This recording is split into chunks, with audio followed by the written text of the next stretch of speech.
हमने शुरू किया था एडवेंट ऑफ आर्यंस कहाँ से आए थे?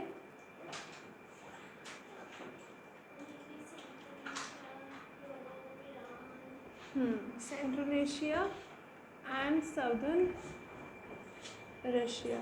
Aryans were basically a community or a group of people who migrated most probably from the steppes areas, जहाँ पे बहुत ज़्यादा ठंड होती है ना, higher areas, in search of green pastures and migrated to various places of Europe as well as Asia including our country.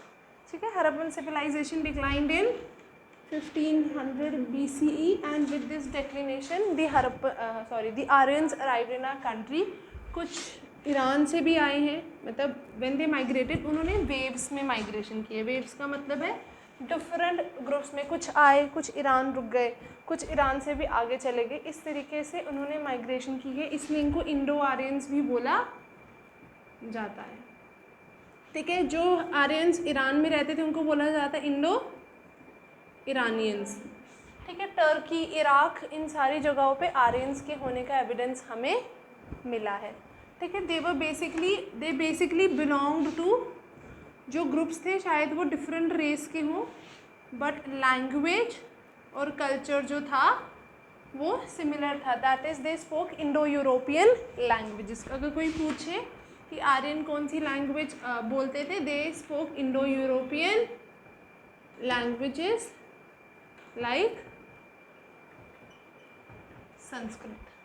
ठीक है. बहुत सारी इंस्क्रिप्शंस हैं संस्कृत वगैरह की जो हमें इस टाइम पीरियड के बिलोंगिंग से मिली हैं.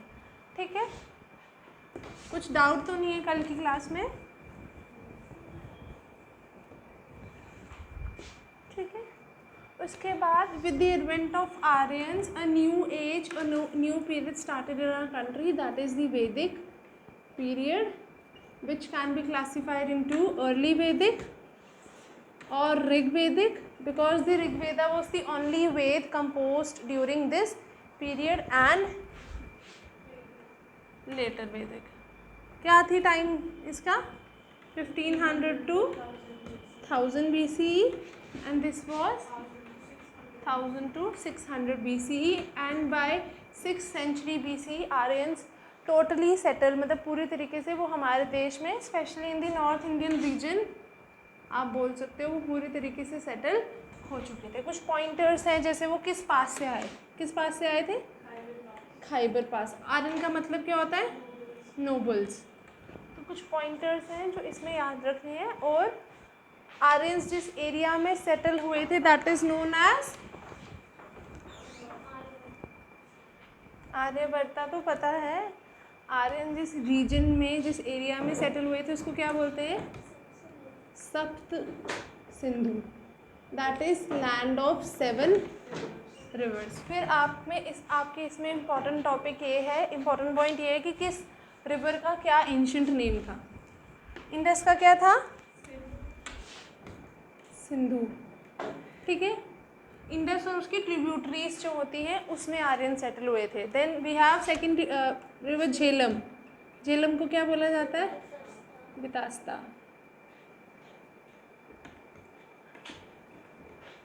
Then we have Chenab, Asikni. Then we have Beas, Beas का क्या नाम है? Vipash. Then we have Sutlej, Shutudri, Ravi, Parushni, and the last river was Saraswati, जिसको नादी तेना बोला गया था. नादी तेना का मतलब होता है the best of the reverse. ये आपको याद रखने हैं क्योंकि ये पेपर में पूछे जा सकते हैं. ठीक है.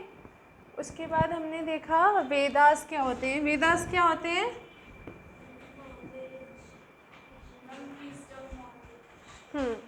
Veda symbolizes wisdom, knowledge and vision. ठीक है. जैसे हम हिंदुइज्म में भगवत गीता पढ़ते हैं, इस्लाम में कुरान पढ़ते हैं, वो क्या बताता है? वो हमें गाइड करते हैं ना कि आपका रिलीजन आपको ये कह रहा है, आपने ऐसे चलना है. तो Vedas basically was a collection of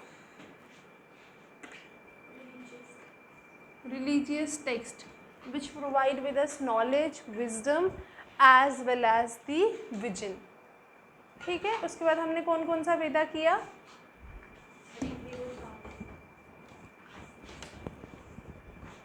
simple सी बात है, ऋग्वेद सबसे पुराना वेद है और इसमें प्रेयर्स हैं, जो हमें प्रेयर्स करनी होती है ना, इसमें वो सारी प्रेयर्स मेंशन्ड है. ठीक है, इसमें कितने हिम्स थे? 1028. हिम्स का मतलब है भजन वगैरह. ठीक है, प्रेयर्स. तो इसमें 1028 मेंशन्ड है. और फिर दूसरा हमने किया सामवेद. हाँ, इसमें 10 मंडलास हैं. मंडलास का मतलब होता है बुक्स और चैप्टर्स. ठीक है, कितने इसके पार्ट्स हैं. Samaveda is basically the poetic composition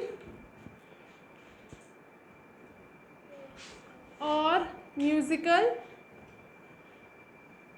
recitation of the prayers mentioned in Rigveda. किस तरीके से गानी है, कैसे गानी है, सारी मेलोडीज वगैरह सामवेद में मेंशन है. ठीक है, यहाँ तक सबको समझ आ गया? घर जाके पढ़ा था गलती से? हाँ ना. आप नोट्स ले लेना, जो नहीं समझ आएगा वो पूछ लेना. ठीक है, then we have Yajurveda, the third Veda. अब प्रेयर्स हो गई, प्रेयर्स और मेलोडीज होगी. और क्या होता है पूजा में?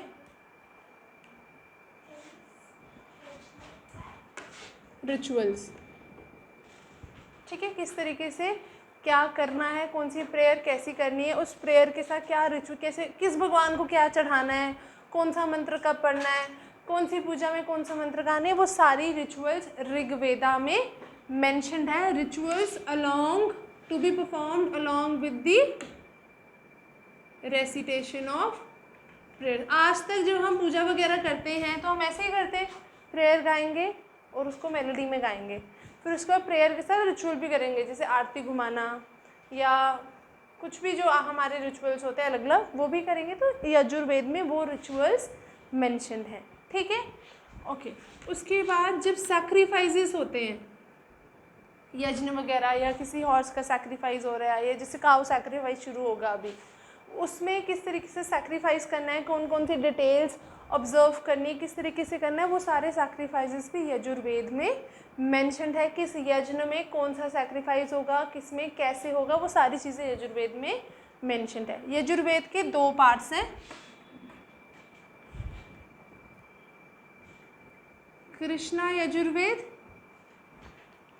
And Shukla Yajurveda. Yajurveda is further divided into 2 sections, Krishna and the Shukla. Krishna was the earliest one and the Shukla was the latest one. ठीक है, सबसे पहले कृष्णा यजुर्वेद वाला पार्ट बना था, then we had the Shukla one part.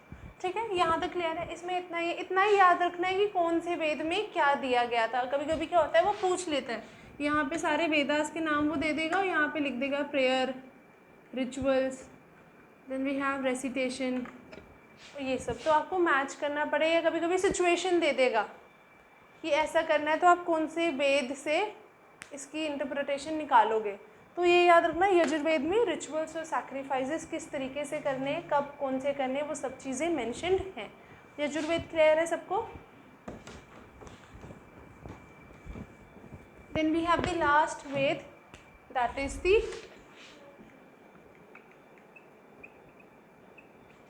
Atharvaveda. Atharvaveda में वो सारे चार्म्स एंड स्पेल्स, जो काला जादू, पता है, काला जादू को रोकने के लिए या बुरी स्पिरिट्स को रोकने के लिए, ये सब रोकने के लिए जितने भी स्पेल्स या चार्म्स होते हैं, जो एम्बुलेट्स हम पहनते हैं, पंडित पूजा करके देते हैं ना, कुछ पहन लो, जैसे आप में ताबीज़ पहनते हैं ना, वो सारी चीज़ें जो बुरी नज़र से, बुरी स्पिरिट से हमें बचाती है, वो सारी अथर्ववेद में मेंशन्ड है. और इसको वेदा ऑफ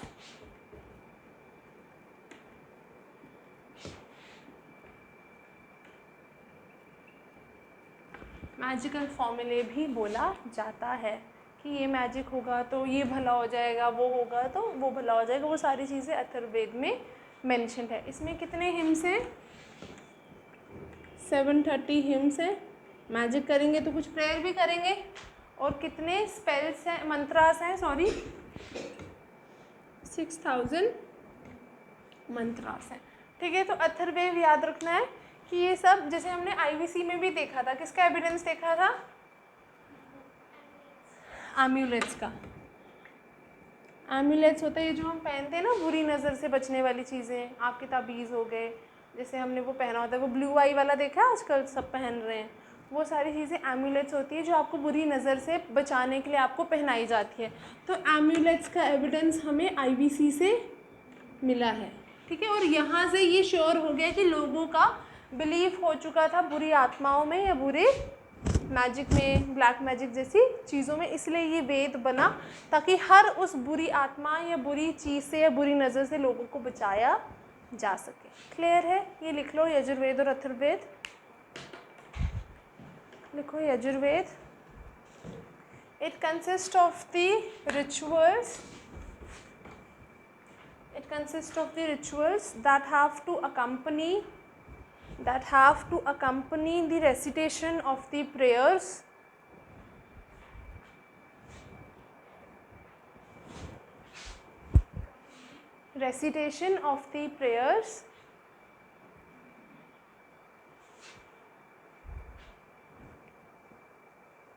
ठीक है। Next point, various details of the rules to be performed, to be observed, sorry, rules to be observed, various details of the rules to be observed at the time of sacrifices, are mentioned in this Veda.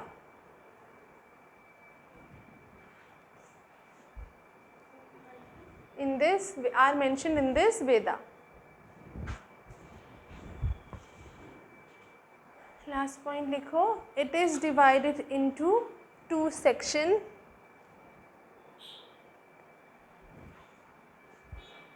The Krishna Yajurved,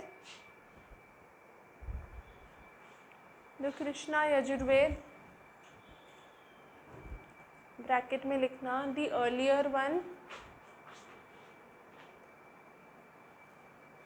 and the Shukla Yajurved, bracket में लिखना the recent one.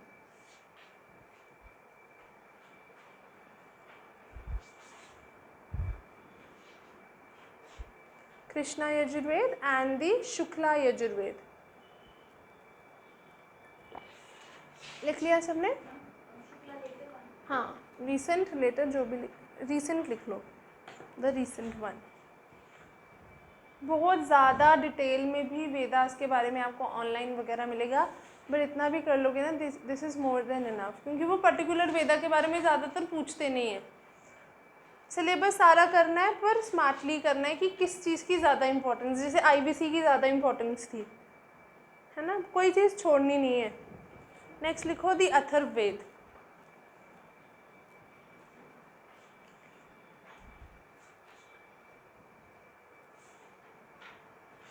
It contains spells and charms. It contains spells and charms to ward off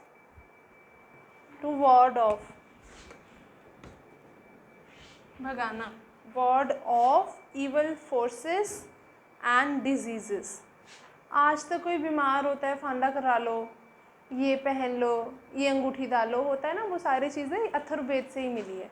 to ward off evil forces and diseases. Next लिखो, it is also called the Veda of magical formula. It is also called the Veda of the magical फॉर्मूले।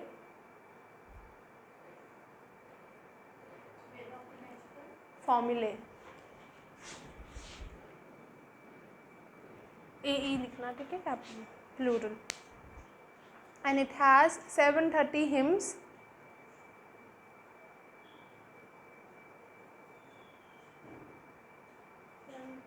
Hymns, HYMNS.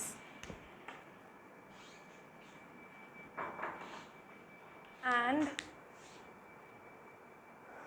6000 mantras.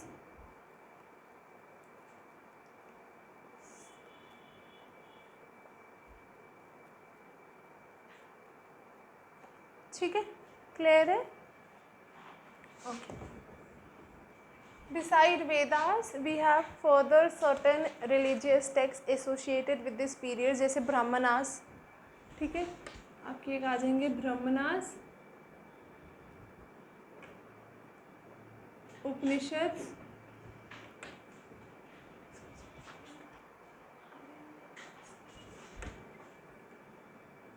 और इसमें आएगा आपका Ramayan and Mahabharat. तो ये सारे जो टेक्स्ट हैं वेदास के अलावा, ये जो सारी सीक्रेट बुक्स हैं, ये भी इसी टाइम पीरियड को बिलोंग करती है. किसी को कोई आइडिया है ब्राह्मणास क्या होते हैं? ठीक है, रामायण और महाभारत भी इसी टाइम पीरियड की. और रामायण और महाभारत को माइथोलॉजिकल अभी तक इसलिए कहा जाता है, बहुत बार सुनते हैं ना माइथोलॉजिकल, क्योंकि हमारे पास एग्जैक्ट एविडेंस नहीं है. कुछ ट्राइब्स थी जो लग रहा है कि ऐसा ही हुआ होगा. एग्जैक्ट एविडेंस हमारे पास अभी भी नहीं है. However we have certain text जो रामायण और महाभारत के बारे में हमें बताती है. ब्राह्मणास क्या होते हैं? वेदास पढ़ लिया, ठीक है. अब आप ना एनसीईआरटी पढ़ते हो, है ना, बचपन में, उसके साथ रिफ्रेशर पढ़ते हो. रिफ्रेशर क्यों पढ़ते थे हम?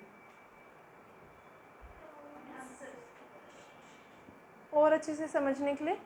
तो ब्राह्मणास वही रिफ्रेशर्स हैं जो वेदास को सिंप्लीफाई करके उनका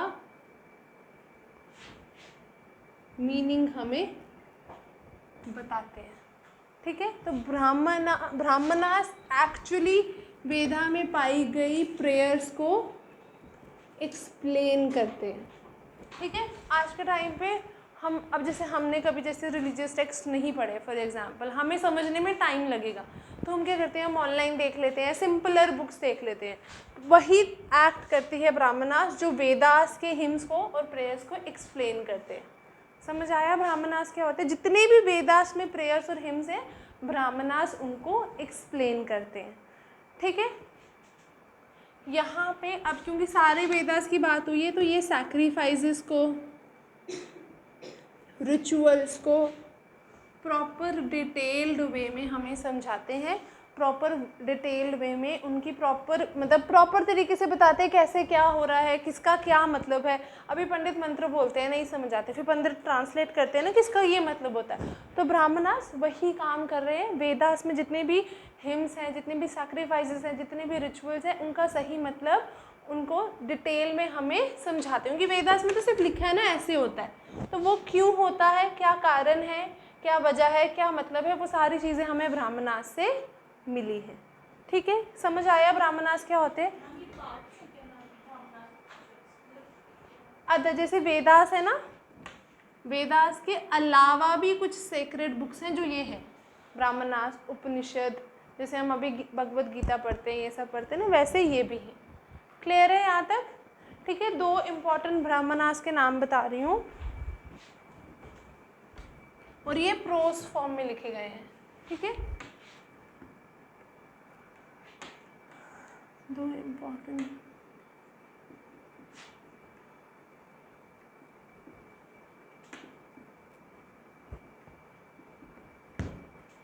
Itarya Brahmana and Kaushitaki Brahmana. These are the true Brahmanas which are attached to Rig Veda and which explain the prayers and other hymns mentioned in the Rig Veda. ये 2 examples है जो आपको learn भी करनी है, मुश्किल नहीं है. ऐतरेय ब्राह्मणा एंड कौशिटिकी ब्राह्मणा. जब एग्जाम्पल्स लिखते हो ना, क्वेश्चन अच्छा हो जाता है. ब्राह्मणा समझ आया क्या होता है? पक्का? नेक्स्ट करें, मैं लिखवा दूंगी. ठीक है, देन वी हैव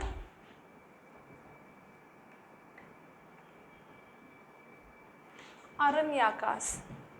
अरण्यका का मतलब ही होता है फॉरेस्ट बुक. वो लोग जो जंगलों में रह रहे थे सन्यासी के तौर पे या हरमिट्स के तौर पे, उनको किस तरीके से अपने आप को कैरी करना है, किस तरीके से कौन सा कोड ऑफ फॉलो करना है, वो सारी चीज़ें अरण्यकाश में मेंशन्ड है। ठीक है, तो these books were for the students.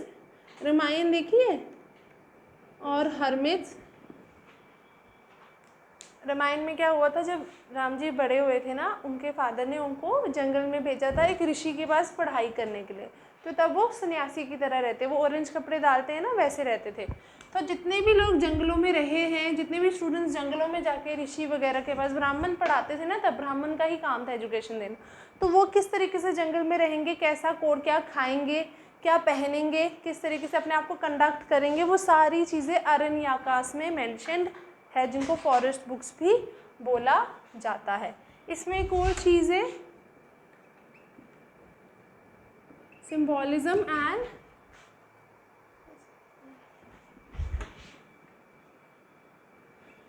Mysticism, मतलब पावर ऑफ द फॉरेस्ट, या क्या सिंबलाइज करती है। अगर आप एक हर्मिट की तरह थोड़ी लाइफ जीते हो, जैसे हम आगे पढ़ेंगे ना, 4 फेजेस आते हैं लाइफ साइकिल के। स्टूडेंट लाइफ, गृहचार्य, देन जब शादी वगैरह करते हैं हम बच्चों की, एंड देन वी हैव ब्रह्मचार्य। ब्रह्मचार्य इसलिए बोला जाता है लास्ट में करने के लिए, ताकि आपको मोक्ष की प्राप्ति हो हिंदुइज्म में, या ऐसे इधर इस टाइम पे जब ये शुरू हुआ था। तो किस तरीके से, क्या फॉरेस्ट में रह के आपको कैसे रहना है, क्या पावर मिल रही है, क्या सीख रहे हो, वो सारी चीज़ें अरण्यकाश में मेंशन्ड है। क्लियर है यहाँ तक? ठीक है, ओके। अरण्यकाश में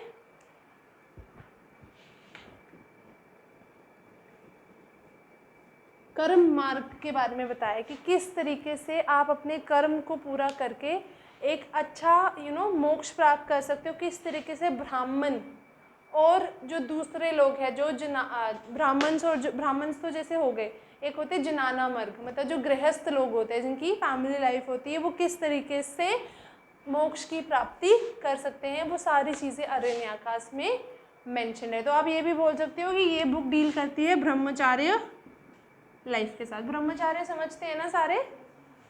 ठीक है, जब हम गृहस्थ जीवन छोड़ देते हैं, जब हम जितनी भी वर्ल्डली थिंग्स हैं, मोह माया, लव, सैक्रिफाइस, एवरी अटैचमेंट हम छोड़ के जंगलों में चले जाते हैं और एक ध्यान या मेडिटेशन में अपना ध्यान लगाते हैं। क्लियर है अरण्यकाश क्या होते हैं? ज़्यादा डिटेल में इसलिए बता रही हूँ क्योंकि बहुत ज़्यादा मेंशन आएगा Aranyakas as mention in for example, इसलिए मैं ये इन डिटेल भी बता देती हूँ कि क्या होते हैं, फिर आपको समझ नहीं आएगा। क्योंकि क्लियर है यहाँ तक?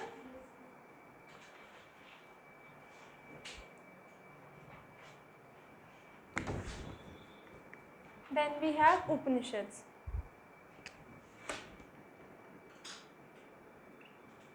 फिलोसफी बुक, सिंपल टर्म्स में बोला जाए, Upanishad are the books of philosophy, जिनमें फिलोसफी दी गई है। इनको हम वेदांता भी बोलते हैं। ठीक है, किस तरीके से क्या करना है, मतलब एक उपनिषद का मेन फोकस था कि किस तरीके से आप किसी को गाइड करो, उसको राइट पाथ दिखाओ और किस तरीके से उसको सही राह पे लाओ। ठीक है, उपनिषद का मतलब होता है to sit down near someone,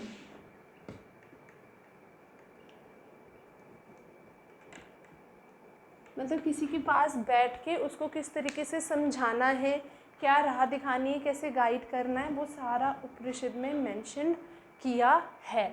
और उपनिषद इंस्पायर्ड है, पहले क्या होता था, गुरु शिष्य वाला रिलेशनशिप होता था, जिसमें जो शिष्य था वो गुरु के पाँव पे बैठ के, पाँव के पास बैठ के, बिलो द फीट बैठ के पढ़ाई करता था, उनसे विद्या लेता था। गुरु दक्षिणा वगैरह सबने सुनी होगी पहले ज़माने में जब ये टाइम चल रहा था। तो ये कहीं ना कहीं गुरु और उसके डिसिपल के बीच का रिलेशनशिप सिंबलाइज करता है कि किस तरीके से आप कैसे इस बंदे को on the basis of logic and reason सोचने पे मजबूर करो, सोचने के डायरेक्शन में लाओ। ठीक है, तो इसमें हम ये भी बोल सकते हैं कि उपनिषद में वो इन्फॉर्मेशन जो एक गुरु अपने से इकलौते, या आप बोल सकते सबसे लॉयल डिसिपल को या शिष्य को देता है, वो सारी चीज़ें भी उपनिषद में मेंशन है। और Upanishad were the first one to criticize rituals बोल सकते हैं, not Vedas, but they were the first one to criticize ritual and they laid their stress on logic and reason. इन्होंने पहली बार जो रिचुअल्स हो रहे थे, काउ सैक्रिफाइस या जो डोमिनेशन थी ब्राह्मणास की या कास्ट डिस्क्रिमिनेशन जो हो रहा था, इन्होंने सबसे पहली बार उनको चैलेंज किया और ये बोला कि जो आप कर रहे हो उसके पीछे लॉजिक तो देखो, रीज़न तो देखो। क्या भगवान चाहेंगे कि आप किसी एनिमल का सैक्रिफाइस करो उनको इम्प्रेस करने के लिए? नेवर। तो ये चीज़ें उपनिषद में मैंशनड है। उपनिषद कौन सी लैंग्वेज में लिखी गई है? यहाँ पे एक डिफरेंस आ गया, क्लासिकल संस्कृत। जो बाकी वेदास वगैरह है ना, जो बाकी बुक्स हैं वो रखी गई हैं वैदिक संस्कृत में, उपनिषद लिखी गई है क्लासिकल संस्कृत में जो आज तक है। ठीक है, यहाँ तक क्लियर है। और यहाँ पे ये भी बताया गया है कि किस तरीके सैल्वेशन, सैल्वेशन क्या होता है? मोक्ष। मोक्ष आपको तभी मिलेगा जब आपका खुद पे कंट्रोल होगा।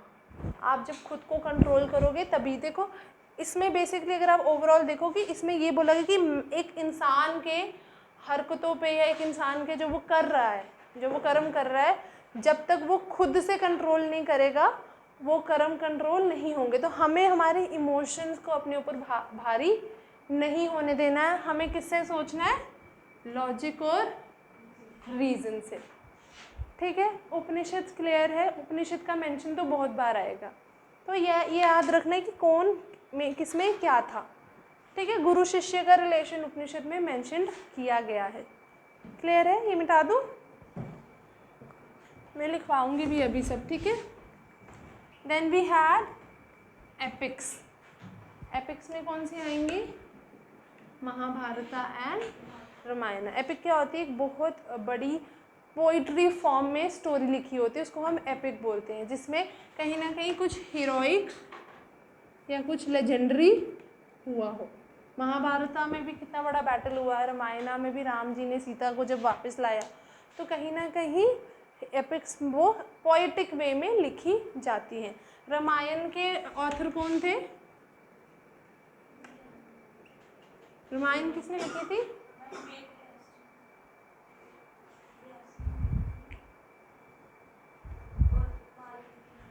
रामायण लिखी थी वाल्मीकि ने और महाभारत लिखी थी वेद व्यास ने।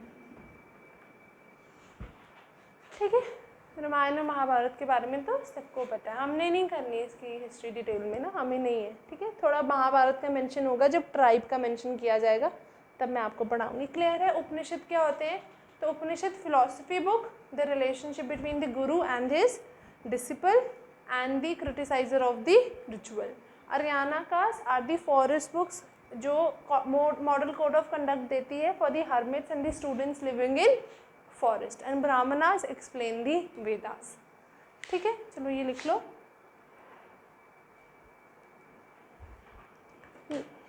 Beside the Vedas there are other sacred books like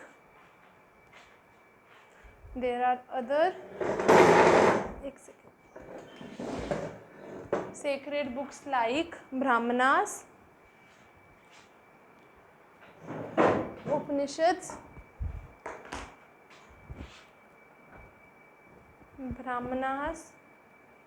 like the Brahmanas, the Upanishads, the Aranyakas,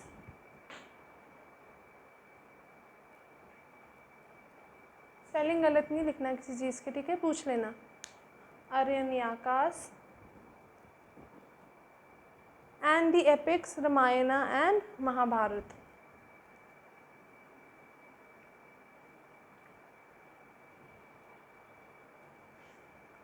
ठीक है, पहला लिखो the Brahmanas।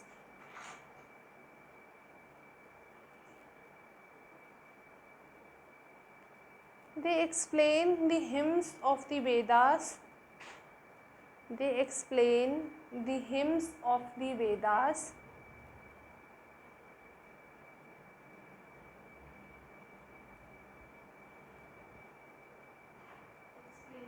Hymns of the Vedas, HYMNS, and acts as appendices।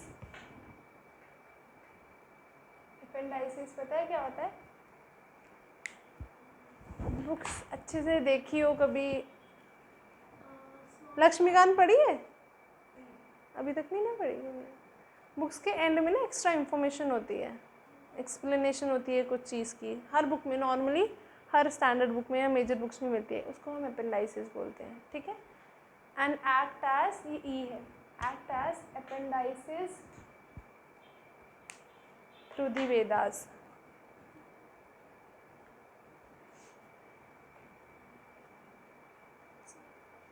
They are prose works, prose, P-R-O-S-E, works which discuss in great detail, the different sacrifices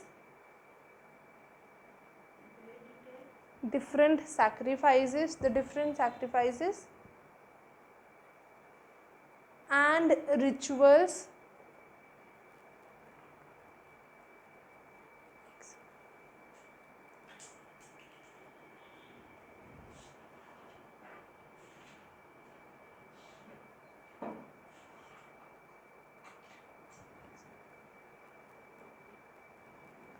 as well as their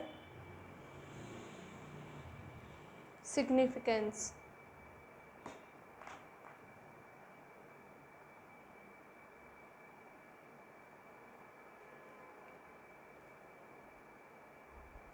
next लिखो, the two Brahmanas attached to the Rig Veda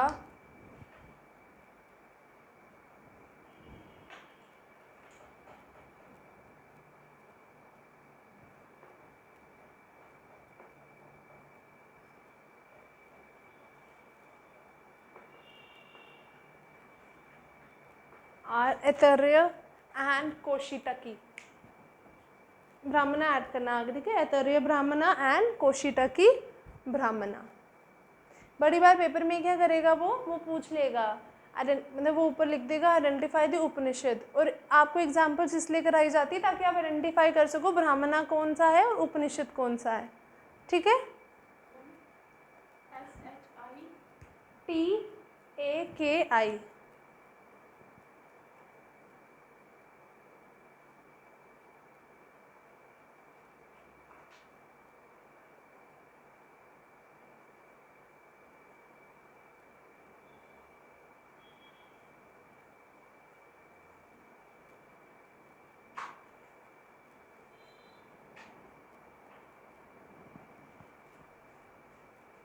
clear है यहाँ तक।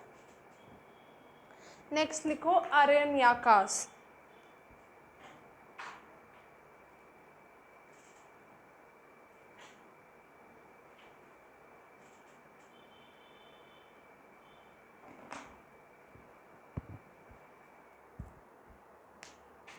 The term Aranyaka translates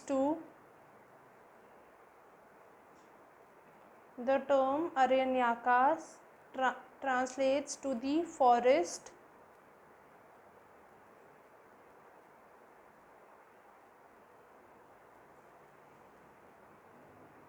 and are often known as forest books.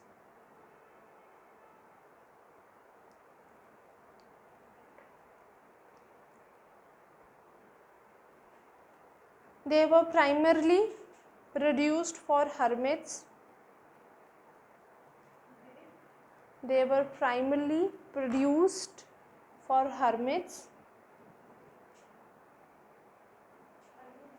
Hermits and students who lived in jungles.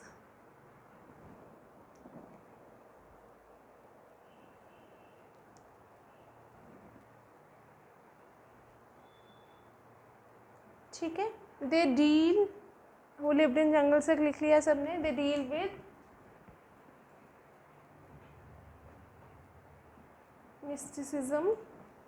Mysticism का exact मतलब होता है कि आप किस तरीके से भगवान तक पहुंचते हो, by your prayers, by your rituals, by everything you offer, मतलब मेरा और भगवान के बीच में रिलेशनशिप क्या, उसको हम मिस्टिसिज्म बोलते हैं, कि आप किस तरीके से भगवान तक पहुंचने की कोशिश करते हो, ठीक है। and symbolism.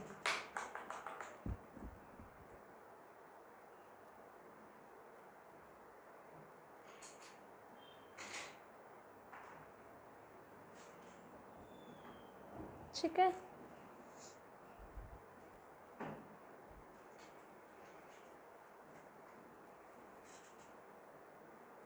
नेक्स्ट लिखो Upanishads.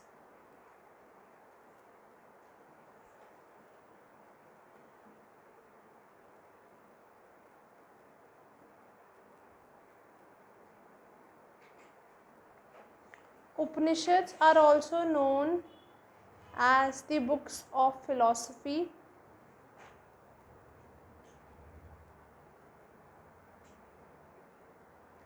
Upanishads are also known as the books of philosophy. Comma डाल के लिखना Vedanta, VEDANTA, Vedanta.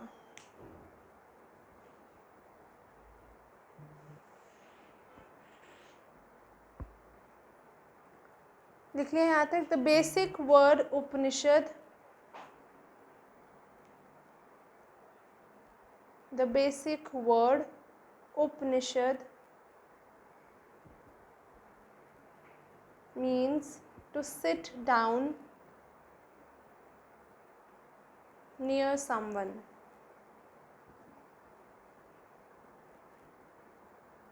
To sit down near someone. Clear है यहाँ तक. नेक्स्ट पॉइंट लिखो. It represents,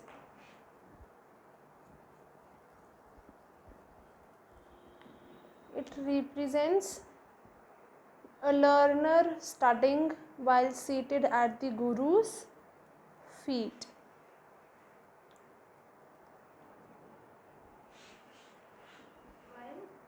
Seated at his guru's feet. यहाँ तक समझ आया.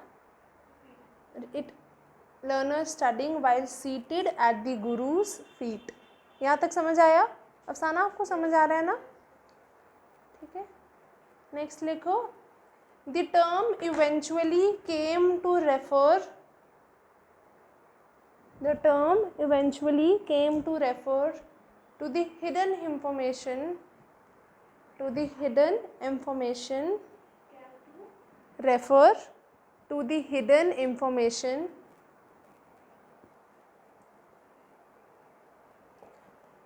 the guru, information that the guru taught his most devoted student or disciple. Devoted student or disciple.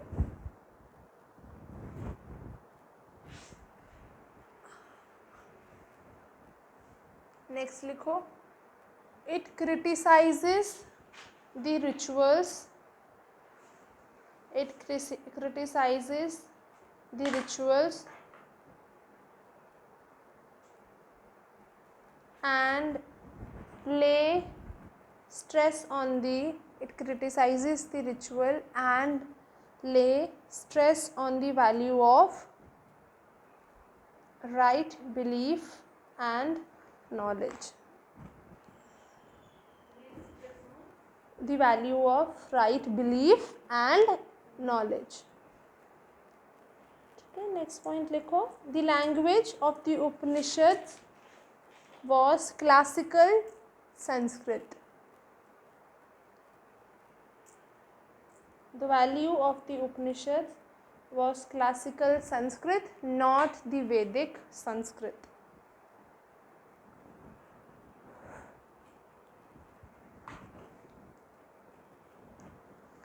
Next लिखो.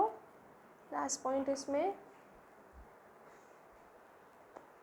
It states that the goal of the life, it states that the goal of the life is to attain salvation, is to attain salvation, which is possible through self-control,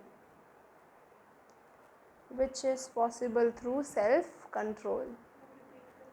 It states that the goal of the life is to attain salvation, which is possible through self control, which is possible through self control.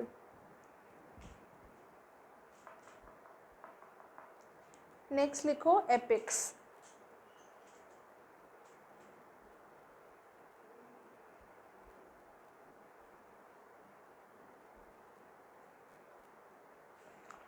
लिख लिया. An epic is a long poetry. Epic is a long poetry narrating the epic is a long poetry narrating the deeds and adventures of heroic or legendary deeds and adventures of heroic and legendary figures. ये line लिख ली सबने. Next लिखो last इसमें. The author of epics of Ramayana, the author of epics of Ramayana and Mahabharata was Valmiki, Valmiki, Valmiki and Ved Vyas respectively. Ved Vyas respectively.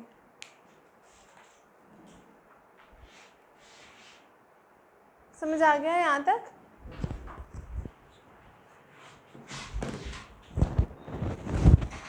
ठीक है. अब हम करेंगे ऋग्वेदिक एज.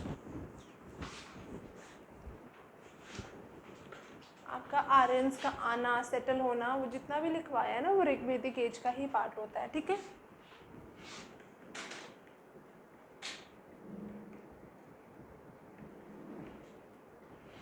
ठीक है.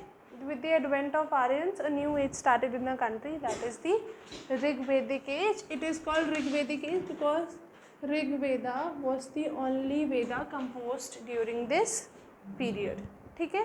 अगर हम ऋग्वेद एज की सबसे इम्पॉर्टेंट एस्पेक्ट की बात करें, that is the tribal conflicts. हमने कल भी देखा था.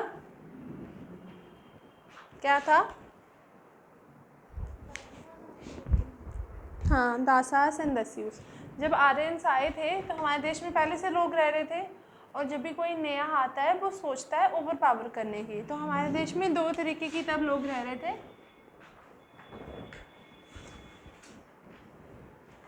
That is Dasas and Dasyus. ठीक है. दासास जो थे वो अर्ली आर्यंस थे, मतलब वो आर्यंस जो पहली वेव में हमारे देश में आके सेटल हो गए थे. और दस्यूस वर द ओरिजिनल और the indigenous inhabitants of our own country. तब Aryans, Dasas being the early Aryans, they were not very hostile towards Dasas, but they were very much hostile towards Dasyus as a term known as Dasyu हत्या, यानी कि slaughter of दस्यूस बहुत बार ऋग्वेदा में mention की गई है. तो आर्यन जब हमारे देश में आए, उन्होंने बाकी कम्युनिटीज़ को, बाकी ग्रुप्स को ओवर पावर करने की कोशिश की. That was Dasas and Dasyus. Dasas became the Shudra और the Vaishya clan and Dasyus were cleansed भी बचे तो थे ही, पर बहुत दस्यूस को मारा भी गया था. यहाँ तक क्लियर है? अब Aryan belong to a tribal community. तो जब वो आए तो हमारे देश में ट्राइबल कॉन्फ्लिक्ट्स होने लगे. अब इसका कैसे हमें पता चला?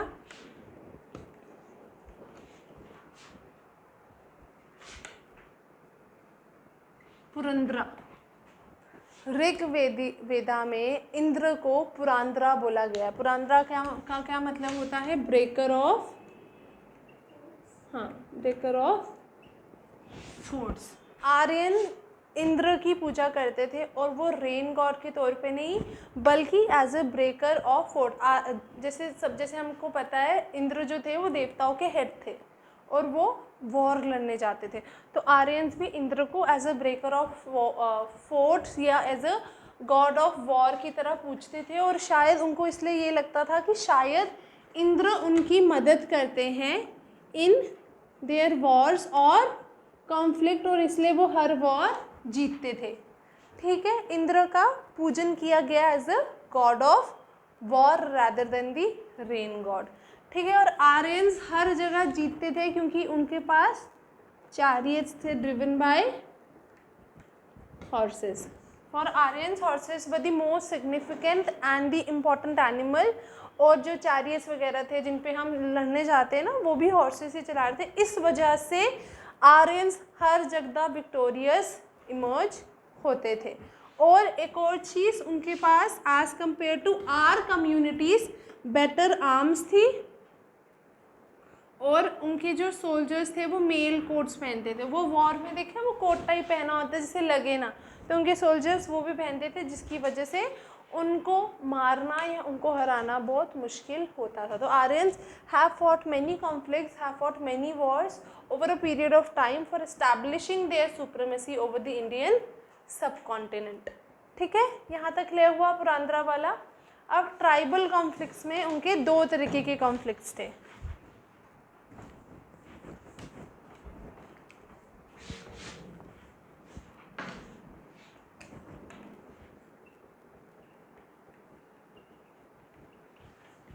पहला था उनका प्री आर्यंस के साथ।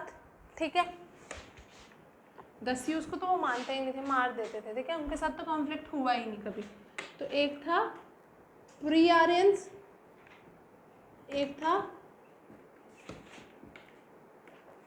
Intra tribal. डिफरेंट कम्युनिटीज़ थी, हमने पढ़ा था ना, डिफरेंट रेसेस के थे आर्यन, तो उनके आपस में भी कॉन्फ्लिक्ट होते थे ताकि एक ट्राइबल कम्युनिटी दूसरे को ओवर पावर कर सके और ज़्यादा बड़ी हो सके। तो दो तरह के कॉन्फ्लिक्ट है जो हम आज पढ़ेंगे। विथ प्री आर्यन तो आपका हो गया जो उन्होंने दासास के साथ किया, उनको ओवर पावर किया और उनको अपने अंदर डोमिनेट किया। क्लियर है यहाँ तक? प्री और इंट्रा समझ आ गया सबको? ठीक है, इंट्रा INTRA। ठीक है, अब इंट्रा ट्राइबल कॉन्फ्लिक्ट में क्या हुआ, मेनली हमें यही करना है कि इंट्रा ट्राइबल कैसे हुआ और कैसे। अब आपका आएगा कुरूस, पुरूस, वो सब आपका आएगा। इंट्रा ट्राइबल में क्या हुआ, आर्यंस 5 ट्राइबल कम्युनिटीज़ में डिवाइडेड थे। ठीक है, 5, और इसलिए उनको बोला जाता था पंच जना। यानी जना क्या होता है, ग्रुप। आगे आगे हम वैदिक पीरियड में पढ़ेंगे। जना means a group, a family, a community. तो आर्यंस ऐसी 5 ट्राइबल कम्युनिटीज़ में डिवाइडेड थे और इनको बोला जाता था पंच जना। और वो आपस में फाइट करते थे, आपस में वॉर लड़ते थे। और मदद किसकी लेते थे, नॉन आर्यंस की। ब्रिटिशर्स वॉर लड़ने जाते थे, इंडियन सोल्जर्स लेके जाते थे ना। कितने इंडियन सोल्जर्स मरे हैं, गलती किसकी थी, ब्रिटिशर्स की। इंडिया का तो कोई रोल ही नहीं था। वैसे ही आर्यंस भी जब आपस में लड़ते थे वॉर, वो नॉन आर्यंस को लड़ाते थे, अपने कम्युनिटी में अपनी आर्मी का पार्ट बना देते थे। अब क्या हुआ, 5 की 5 तो रूलिंग होगी नहीं। 2 सबसे बड़ी रूलिंग क्लैन थी, भारतास एंड त्रित्सु। भारतास एंड त्रित्सु। अब ये 2 रूलिंग क्लैन्स थी उस टाइम पे जो आर्यंस में थी। अब क्या हुआ, इन दोनों रूलिंग क्लैन को कौन सपोर्ट करता था, वशिष्ठ। वशिष्ठ का नाम सुना है, महाभारत के एक बहुत बड़े ऋषि थे वशिष्ठ। वो एक प्रीस्ट इन दोनों रूलिंग क्लैन्स को सपोर्ट कर रहा था। अब इस वजह से क्या हुआ, भारतास वर मोर सुपीरियर। ज़्यादा बड़ी कौन सी थी, भारतास। अब क्या हुआ, इंडिया का नाम भारतास के आगे पड़ गया भारत। क्या बोलते हैं इंडिया को, भारतवर्ष। तो इसका मतलब भारतास सबसे बड़ी ट्राइब थी कि इंडिया का नाम ही भारतवर्ष रखा गया, यानी कि भारता क्लैन की लैंड। यहाँ तक क्लियर है? ठीक है, अब उसके बाद एक बहुत बड़ा बैटल हुआ जिसको हम बोलते हैं बैटल ऑफ 10 किंग्स। ठीक है,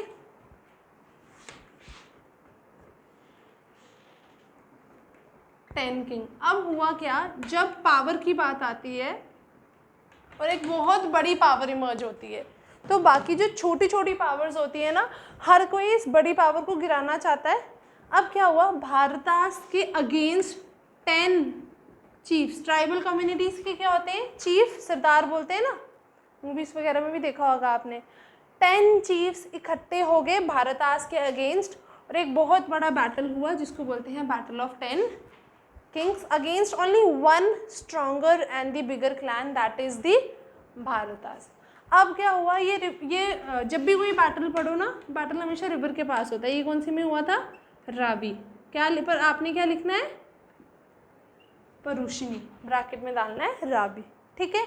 अब क्या हुआ, ये बैटल शुरू हुआ रावी रिवर पे, पर in spite of 10 chiefs becoming together, Bharatas defeated them all. Bharatas ने इन सबको वॉर में हरा दिया। अब ऑब्वियसली पहले तो ये सिर्फ बड़ी क्लैन थी ना, अब एक इकलौती क्लैन ने 10 क्लैन्स को हराया, 10 चीफ्स को हराया। तो now the emerged as the most strongest one. अब सबको समझ आ गया कि हम 10 मिलके नहीं हरा पाए, हम अकेले क्या हराएंगे।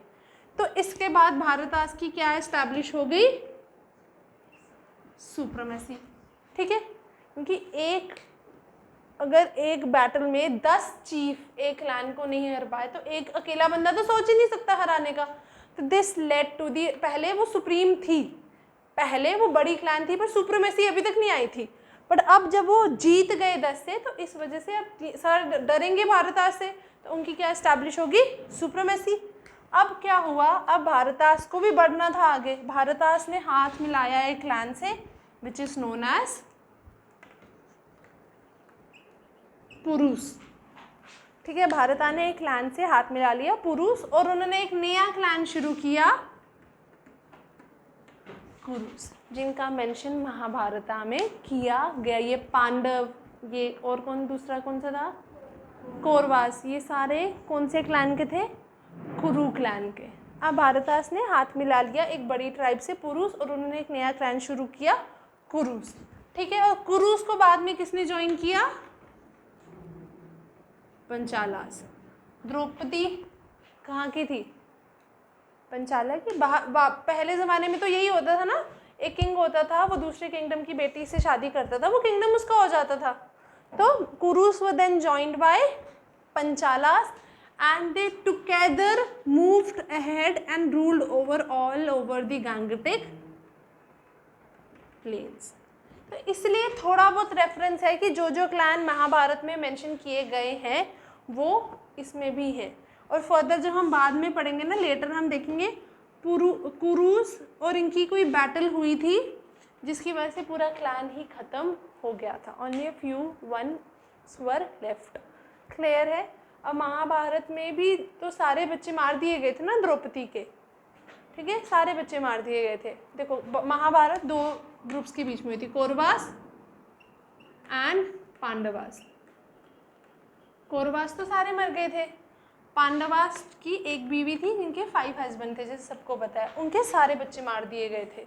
सिर्फ एक ही बचा था, वो थी अर्जुन की दूसरी बीवी का बेटे का आगे बेटा। तो उनका क्लैन पूरी तरीके से, जो पुरुष और कुरुस क्लैन है, ये ख़त्म हो गया था महाभारत में, ठीक है। इंट्रा ट्राइबल कॉन्फ्लिक्ट समझ आया? सिंपल सी बात है, ये बैटल याद रखना है जिसकी वजह से भारता क्लैन की सुप्रीमेसी एस्टैब्लिश हुई एंड दी आर subcontinent came to be known as Bharat Varsha, and Bharatas were then joined by Purus who together form Kurus, जिनका मेंशन महाभारत में पाया गया है। क्लियर है? ये बैटल कहाँ हुआ, ये एक स्टोरी की तरह समझो, ठीक है। क्लियर है? जब भी कोई वॉर होता है, या तो जो डिफीटिंग पावर होती है उसको ओवरटेक कर लिया जाता है, या तो वो हाथ मिला लेते हैं बाय लेन देन करके थोड़ा। तो वही चीज़ यहाँ पे शुरू हो। अब अगर वॉर शुरू हुआ है तो क्या शुरू होगी? Material life. वॉर हो रहा है पावर के लिए हो रहा है ना, वॉर क्यों होगा? पावर के लिए। पावर है तो लोगों में एक चीज़ हो रहा है कि हम और कॉन्कर करें। तो जब ये ट्राइब्स बढ़ती गई, उन्होंने अपनी टेरिटरी भी वो बढ़ाते गए and they ultimately ruled over the upper Gangetic plains. Clear है ये बैटल? यही सबसे इम्पॉर्टेंट ट्राइबल कॉन्फ्लिक्ट है जो आपकी बुक्स में मेंशन किया गया है। छोटे मोटे कॉन्फ्लिक्ट तो बहुत है। दासास और दस्यूस वाला पॉइंट क्लियर है? तो कहीं ना कहीं वो दस्यूस को मार भी रहे थे और दस्यूस का यूज़ भी कर रहे थे अपने बेनिफिट के लिए, ठीक है। क्लियर है? मिटा दूँ ये?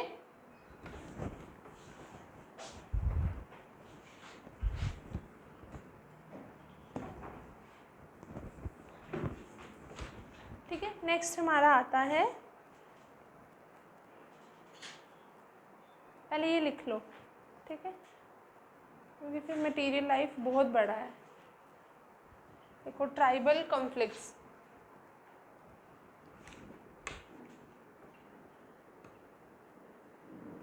Indra is called Purandara. इंद्र, इसमें जब आपको सीधा पूछेगा ना, जो दस्यूस और दासास वाला मैं लिखवा चुकी हूँ वो लिखना है, वो मैंने लिखवा दिया है। एक वो लिखोगे आप पहले, इसको बता देना अफसाना को, ठीक है? ठीक है अफसाना, इनसे पूछ लेना, फिर जो मैं अब लिखवाऊंगी फिर वो लिखोगे। और इंट्रोडक्शन तो देनी देनी, आर्यंस कौन थे, ऋग्वेदा क्या था। जब भी ऋग्वेदा का मेंशन करना है ना किसी भी आंसर में, ऋग्वेदा की डेफिनेशन देनी ही देनी है, ठीक है? Indra is called Purandara in the Rigveda, which means in the Rig Veda, which means the breaker of the forts.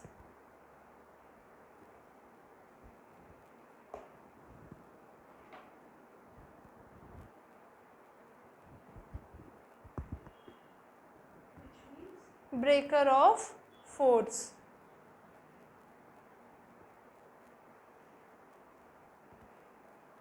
Aryans worshipped Indra.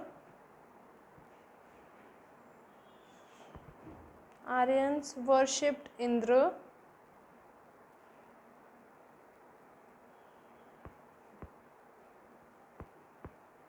as a lord of war,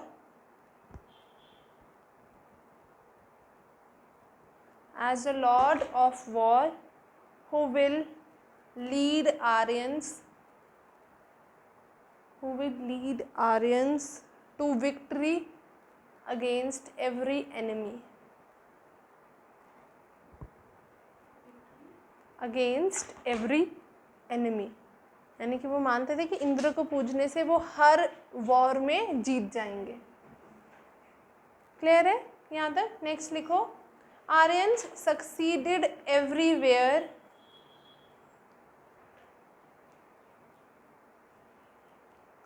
because they possessed chariots, they possessed chariots driven by horses.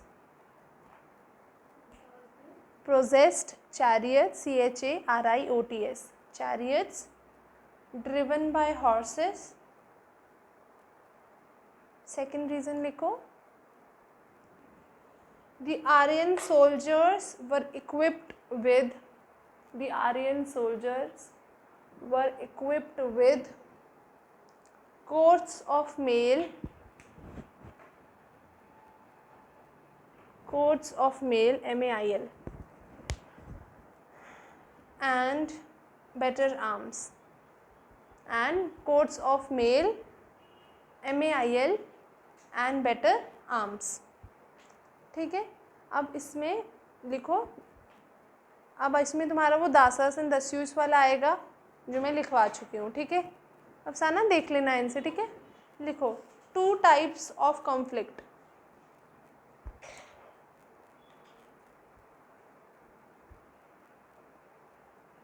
पहला लिखो with pre Aryans, इसमें तुम दासास and दस्यूस mention कर देना, और फिर एक दूसरा लिखो intra tribal, pre Aryans, and second was with intra tribal conflicts, intra INTRA conflicts, ठीक है? अब सब हेडिंग डालो इंट्रा ट्राइबल कॉन्फ्लिक्ट।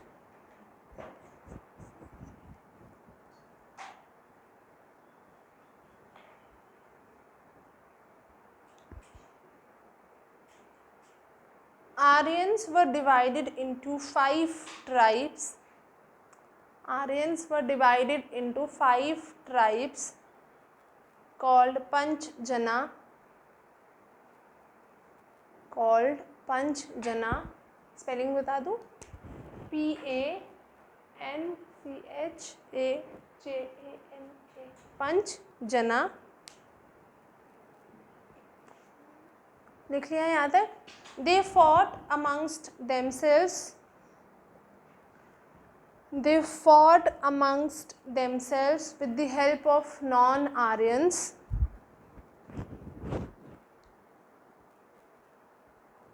ठीक है, नेक्स्ट पॉइंट लिखो, amongst themselves with the help of non-Aryans. Next लिखो, the two ruling Aryan clans were Bharatas. The two ruling Aryan clans were Bharatas and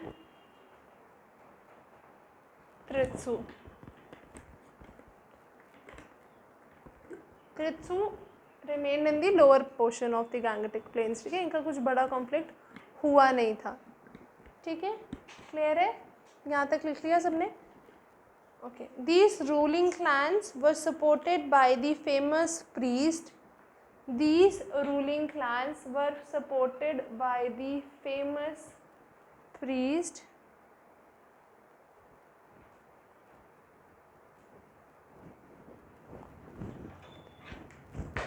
Vashishtha.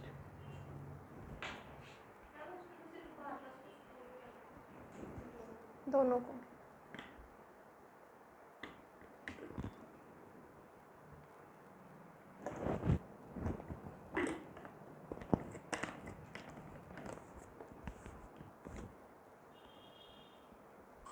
The India was named Bharatvarsha.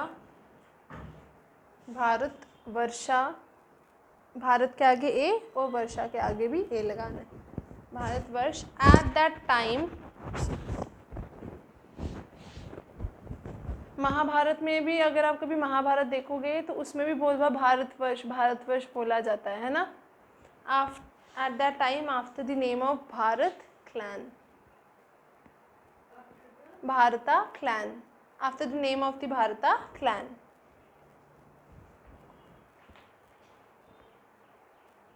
यहाँ तक clear है. Next लिखो, the most important battle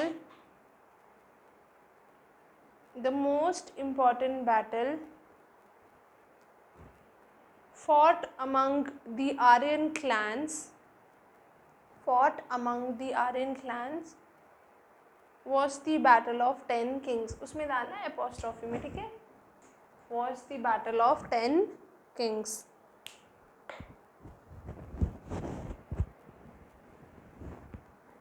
कल तुम्हारे papers भी दे दूंगी check करके, आज वो रह गए.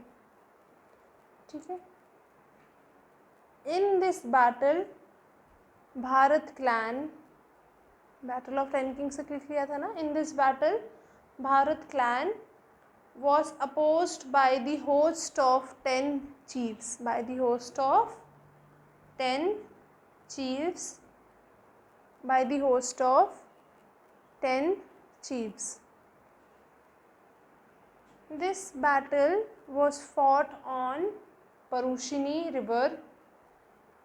This battle was fought on Parushini river. Bracket में लिखो रावी. क्लियर है, यहाँ तक समझ आया जितना लिखा है. नेक्स्ट पॉइंट लिखो, the war ended with the establishment of the supremacy of Bharatas. The war ended with the establishment of the supremacy of Bharatas. The war ended with the establishment of the supremacy of Bharatas, as Bharata clan alone defeated 10 chiefs. Bharatas, as Bharata clan alone defeated the defeated the 10 chiefs.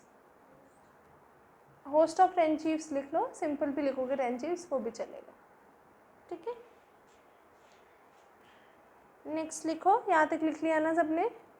After the battle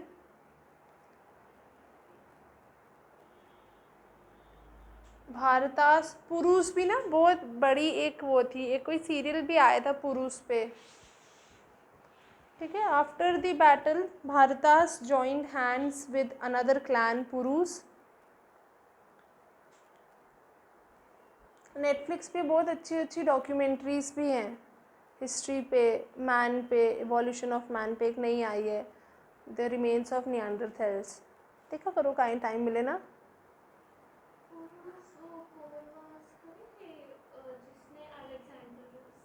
नहीं वो कोरबास नहीं थे, Alexander आगे बढ़ा ही नहीं ज़्यादा। वो Alexander तो भी बहुत बाद में आएगा। अलेक्जेंडर आता है मौर्यास के टाइम के आगे, बहुत अलेक्जेंडर महापद्म नंदा थे, जब नंदा डायनेस्टी चल रही थी उनके डर से आगे नहीं आया था। सीरियल आया था पोरस, वो भी आएगा, वो पहले, वो दूसरा क्लैन है। वो जब अलेक्जेंडर पे आऊँगी ना तब बताऊँगी, ठीक है। उसने अलेक्जेंडर ने तारीफ़ भी की थी पोरस की। ये अलग है, वो अलग है, ठीक है। मुझे समझ आ गया कौन से सीरियल की बात कर रही है, वो ब्लू ब्लू कपड़ों वाला है ना। अभी छोटी थी तब। कहाँ थी मैं? Bhartas joined hands with another clan Purus and formed a new ruling clan Kurus. YouTube पे भी ना अब शायद बंद हो गया है, वो आता था लोकसभा टीवी और राज्यसभा टीवी पे ना इम्पॉर्टेंट डिस्कशंस आती हैं रेलेवेंट और करंट टॉपिक्स पे, वो भी देखा करो। अब शायद बंद हो गया है मेरे ख्याल से, अब डीडी टीवी हो गया है, पहले आती थी, देखा करो। उससे ज़्यादा होता है क्योंकि हर चीज़ पढ़ पढ़ के बंदा बोर हो जाता है। कहाँ स्किप हो गया? नहीं, ruling class formed a new ruling clan कुरूस।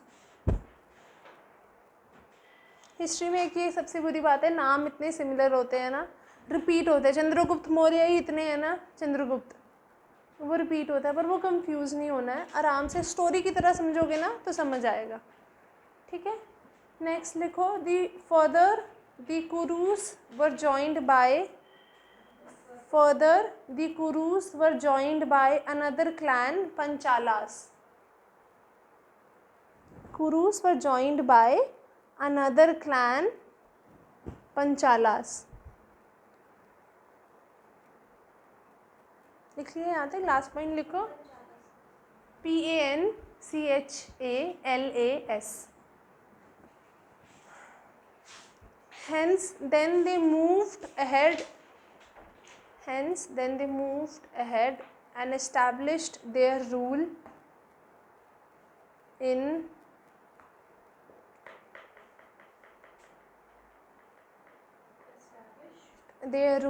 Upper Gangetic Plains.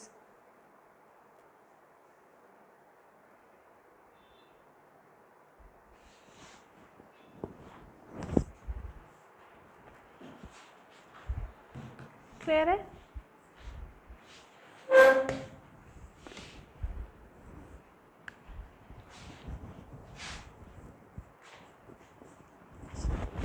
ठीक है, फिर हमारा सबसे इम्पॉर्टेंट एस्पेक्ट जो है ऋग्वेदिक का, वो होता है इसकी मटेरियल लाइफ, जो बहुत ज़्यादा एडवांस और बहुत ज़्यादा चेंजेस मटेरियल लाइफ में पाई गई है, ठीक है।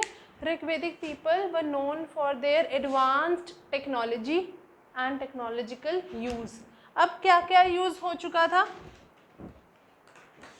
हाँ, ये क्या क्या यूज़ हो गया था? हाँ जी, हाँ ऋग्वेदा में ही हुए।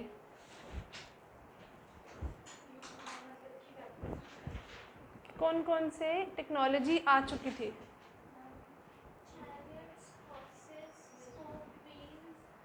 स्पोक्ड व्हील तो अब आएगा,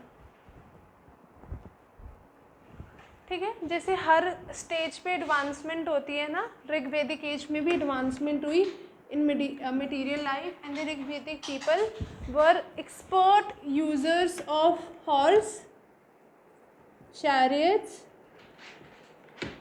bronze, etc. Along with this, they introduce spoked wheel. अब एक नया आया spoked wheel, जिसके जो ऐसा होता है, ठीक है,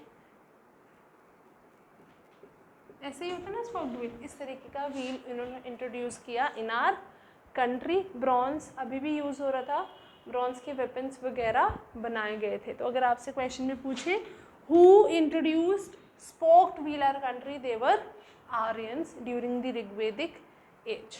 अब आर्यंस ने वॉर लड़े हैं, हमने देख लिया, तो कहीं ना कहीं they were very advanced in military capabilities, उनकी जो मिलिट्री या एक तो मिलिट्री कैपेबिलिटीज़ हो गई उनकी, और वो इतना ज़्यादा ट्रैवल करके आए हैं, किसी पे तो आए होंगे, तो उनकी एक और कैपेबिलिटी बढ़ेगी, दैट इज़ ट्रांसपोर्टेशन कैपेबिलिटी। अब वो हॉर्स यूज़ कर रहे हैं, चैरियट्स यूज़ कर रहे हैं, स्पोक्ड व्हील आ गया, तो कार्स और अच्छे से चलेंगी। तो आर्यंस पर highly advance in military as well as transportation capabilities. यहाँ तक क्लियर है? ठीक है। ब्रॉन्ज के साथ साथ एक और चीज़ का यूज़ हो रहा था, दैट वॉज कॉपर। ठीक है, कॉपर कहाँ से ले रहे थे? खेतरी माइंस। बहुत अरसे तक Khetri mines was one of the major and the only source of copper for the ancient people. तो ये लोग भी खेतरी माइन से ही कॉपर को सोर्स कर रहे थे। यहाँ तक क्लियर है? अब एक और चीज़ एडवांसमेंट हुई यहाँ पे कि because they are travelled through various parts of the world, they have seen various and parts and they were well acquainted with flora, fauna, rivers and forest. तो यहाँ पे एडवांसमेंट किसकी होगी?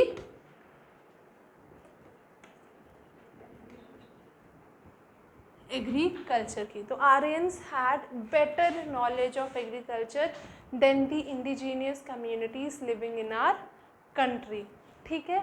अब आज से पहले प्लोशेयर का मेंशन कहीं नहीं पाया गया है, एक जगह पाया गया था कालीबंगन में, बट वेरी मतलब वो भी हमारे पास 100% श्योर नहीं कि वो प्लोशेयर ही है कि क्या है, but for the first time ploughshare का मेंशन पाया गया है इनकी। अब उन्होंने लिखना शुरू कर दिया था और हम उनको डेसिफर कर पाए थे, तो हमने ऋग्वेदा में भी प्लोशेयर का मेंशन पाया गया। और अगर प्लोशेयर्स यूज़ कर रहे हैं तो एग्रीकल्चर ऑब्वियसली ज़्यादा अच्छे तरीके से हो रहा होगा।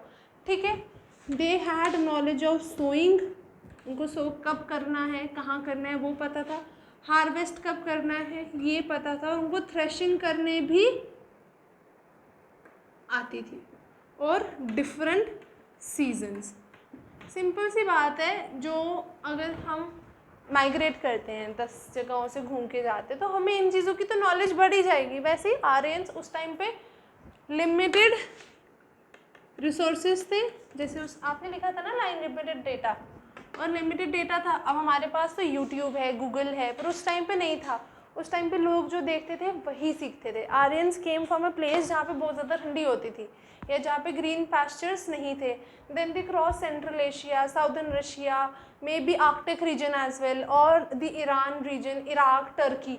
सो they had knowledge of different season. They knew कि कब क्या ग्रो करना है और कब क्या हार्वेस्ट करना है, क्योंकि कुछ क्रॉप्स होते हैं जो गर्मियों में ग्रो होते हैं और कुछ जो होते हैं वो सिर्फ सर्दियों में ग्रो होते हैं।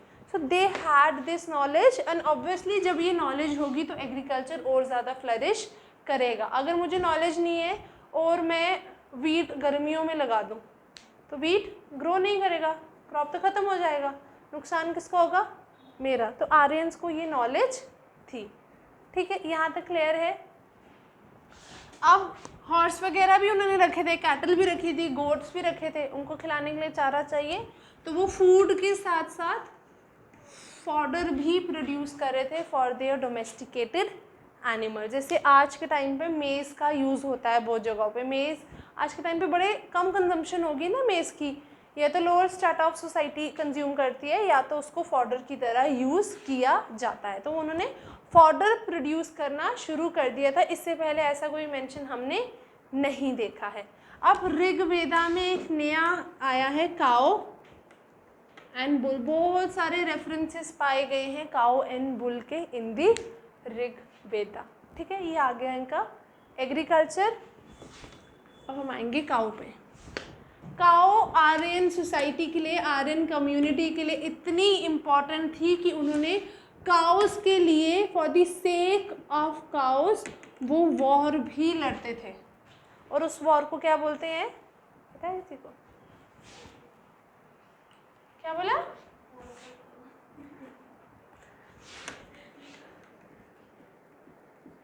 गवष्टि। ये टर्म्स याद रखनी है। गवष्टि was the war which was fought by the Aryans for the cows। तो काओ अगर किसी चीज़ के लिए वॉर हो रही है तो वो क्या बन जाता है? Symbol of wealth. तो cow was an important symbol of wealth during that period. और जिस इंसान के पास बहुत सारी काउस या कैटल होती थी उसको बोला जाता था गोमत, ठीक है, उसको बोला जाता था गोमत.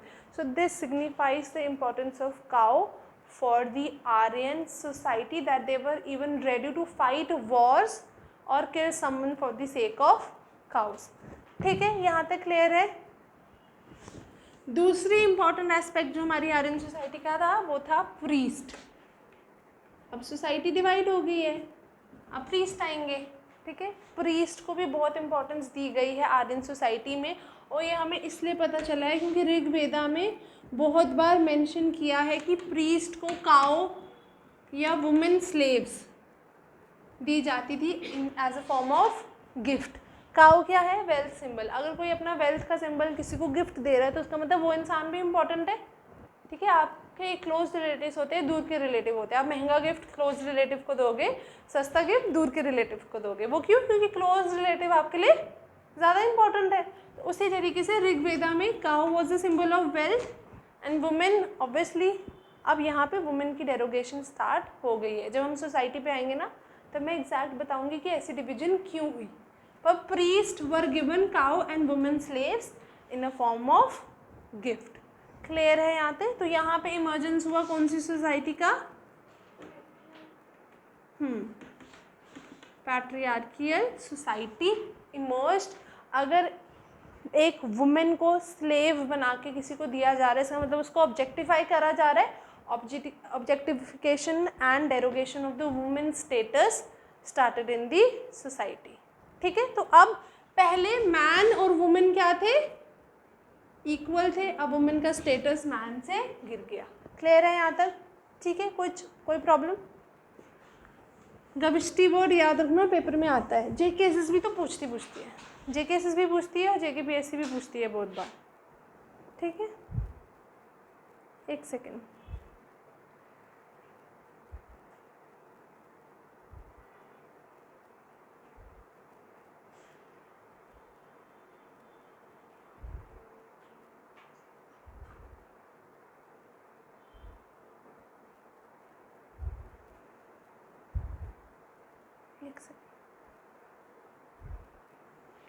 ओके, ठीक है. अब चैरियट बन रहे हैं तो कौन आएंगे? Chariot makers. मेल कोड्स बन रहे हैं तो लेदर मेकर्स.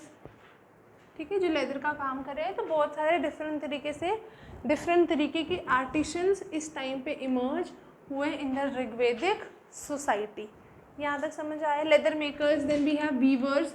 वीविंग तो हो रही थी पहले से, तो ये सारी चीज़ें भी इमर्ज हुई. अब आप लेदर को किधर से इंटरप्रेट करते हो कि जो सोल्जर्स थे उन्होंने कोट ऑफ मेल वो डालते हैं ना प्रोटेक्ट करने के लिए, वो डाला होता है. इसका मतलब लेदर का काम हो रहा था. चैरियट है तो चैरियट का काम हो रहा था. ठीक है.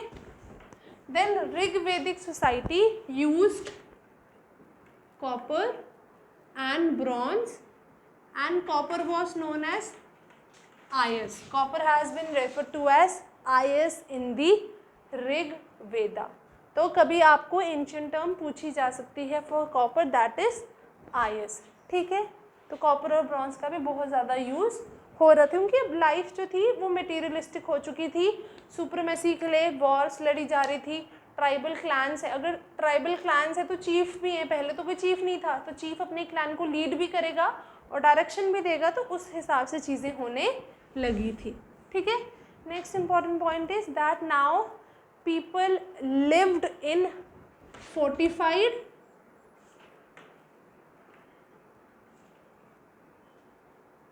mud settlement. fortified का क्या मतलब होता है?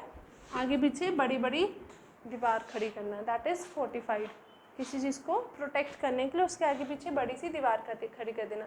तो ऐसी सेटलमेंट्स बनने लगी जिनके आसपास बड़ी बड़ी दीवार थी और बीच में मड के बनाए हुए घर थे और लोग उनमें रह रहे थे. And they had knowledge of caves as well. क्योंकि अब वो इतना माइग्रेट करके आए, इतना ट्रैवल करके आए, तो कहीं ना कहीं रुके होंगे केव्स में, तो उनको केव्स की भी नॉलेज थी. ये सारा आपका मटेरियल लाइफ में आएगा. ठीक है. ओके, अब एग्रीकल्चर बहुत एडवांस हुआ, पर for them there primary source of occupation was pastoralism, that is cattle rearing. Despite the advancement in agriculture, people were primarily focused on cattle rearing, क्योंकि वो उनका फीचर था, उनकी कम्युनिटी का बेसिक फीचर था. ठीक है, उसके बाद एक और टर्म है यावा. यावा किसको बोला गया है? ग्रेन्स को. जो ग्रेन्स प्रोड्यूस हो रहे थे, जो कंज्यूम हो रहे थे, उनको यावा बोला गया है ऋग वेदा में. कौन कौन से एनिमल्स को रेस किया जा रहा था? Cattle, sheep, goats and horses. Meat के लिए, मिल्क प्रोडक्ट्स के लिए, एज वेल एज हाइड्स के लिए, यानी कि उनकी स्किन के लिए, उनको कंज्यूम करने के लिए, और मिल्क प्रोडक्ट्स, तीनों चीज़ों के लिए एनिमल्स को रेस किया जा रहा था. अगर मटेरियलिस्टिक सोसाइटी की बात करें तो टैक्सेस थे? नहीं, टैक्सेस नहीं थे. ठीक है, अभी तक टैक्सेशन वाला सिस्टम शुरू नहीं हुआ था, पर एक चीज़ थी, क्या बोलते हैं उसको, कोई आइडिया है? टैक्सेस तो नहीं थे, कोई डोमिनेंट टैक्सेशन सिस्टम या कोई परमानेंट या कंपलसरी टैक्स नहीं पे करना पड़ता था लोगों को, पर एक चीज़ होती थी बाली. बाली क्या होता है? जो हम अपनी खुशी से अपने चीफ को देते हैं वॉलंटरली. तो बाली was a voluntarily offering made by people to their chief, जो हम अपनी मर्जी से दे रहे हैं. यार हमारा चीफ हमारे लिए इतना काम कर रहा है, तो हमारा फ़र्ज़ बनता है कि हम भी हमारी सोसाइटी के लिए या हमारी तरक्की के लिए या ग्रोथ के लिए उसको कुछ कंट्रीब्यूट करें. That was Bali and it was not permanent. ठीक है, यहाँ तक क्लियर है? तो टैक्सेशन सिस्टम, अगर आपसे कोई पूछे तो टैक्सेशन सिस्टम नहीं था, बस एक वॉलंटरी टैक्स था या वॉलंटरी कंट्रीब्यूशन बोल सकते हो इसको, जो था बाली. ठीक है, यहाँ तक क्लियर है? अब मटेरियलिस्टिक लाइफ है, ट्रेड हो रहा है, तो क्या कॉइन्स या करेंसी थी?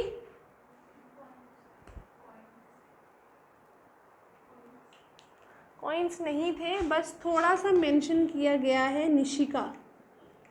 Nishika is a piece of gold coin, जिसका ऋग्वेदा में मेंशन किया गया है, पर proper trade was not dependent on coins, पर कहीं ना कहीं निशिका यानी कि गोल्ड कॉइन का यूज़ या मेंशन किया गया है. अब वो किस तरीके से यूज़ होता था, कहाँ यूज़ होता था, ये इतना हमें नहीं पता.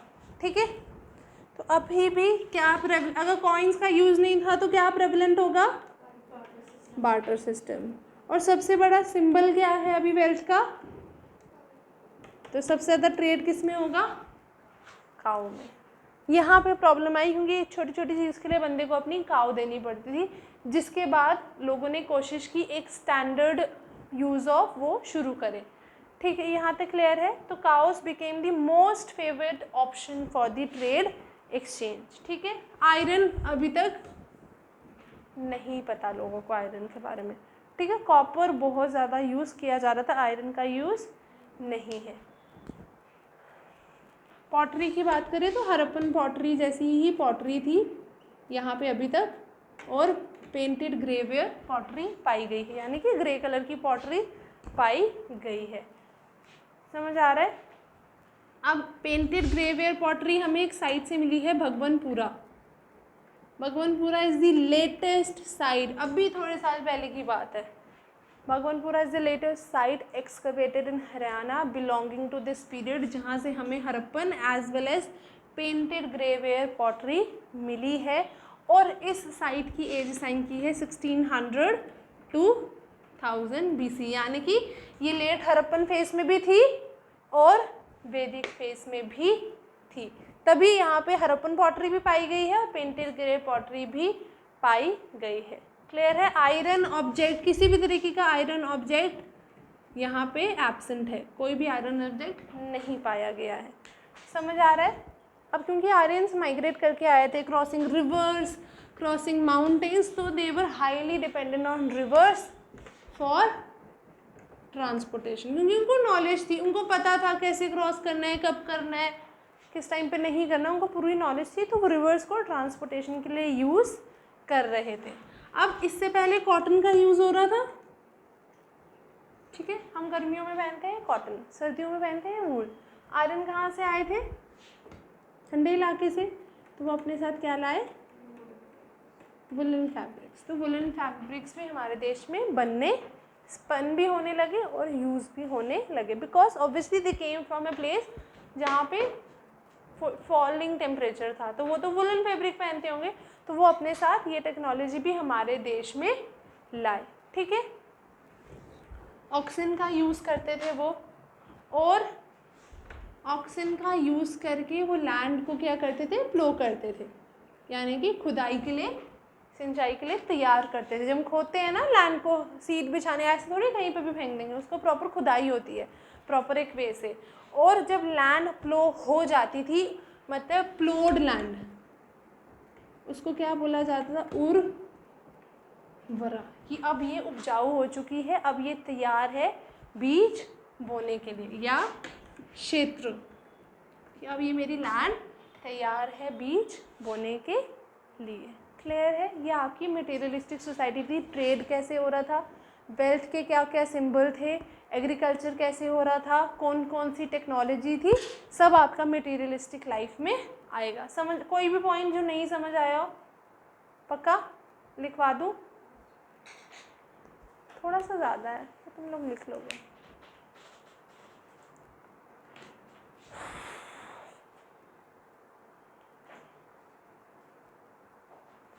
लिखो material life. The Rigvedic people were known for their advanced technological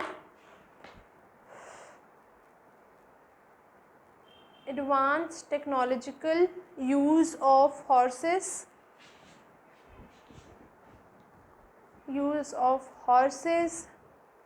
chariots, and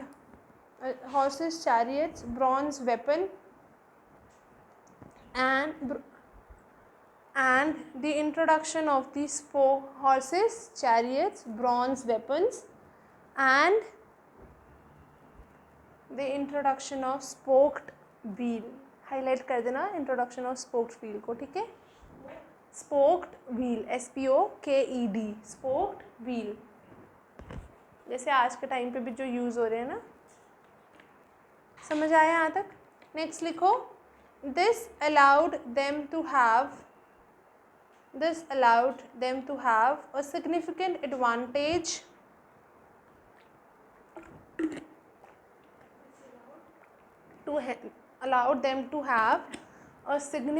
advantage in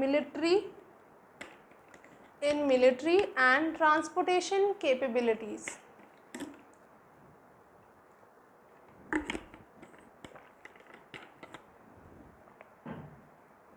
लिखा है यहाँ तक? नेक्स्ट लिखो, they also used copper supplied from the Khetri mines. Copper supplied from the Khetri mines, KHETRI, Khetri mines. Next लिखो, they had better knowledge of agriculture,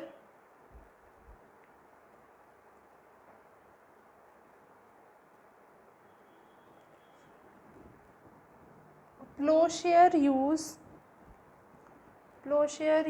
is mentioned in the earliest part of Rig Veda. Plowshare use is mentioned in the earliest part of Rig Veda.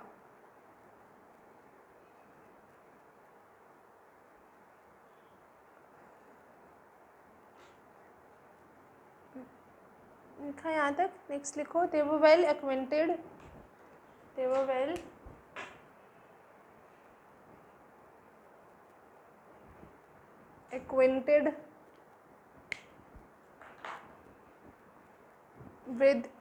acquainted with sowing, harvesting, threshing as well as different seasons.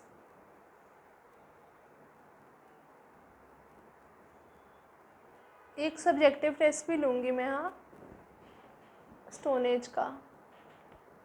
कब लूँ? Saturday is okay.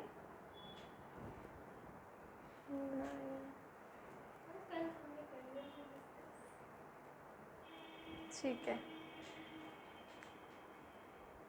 They produced fodder for their domesticated animals.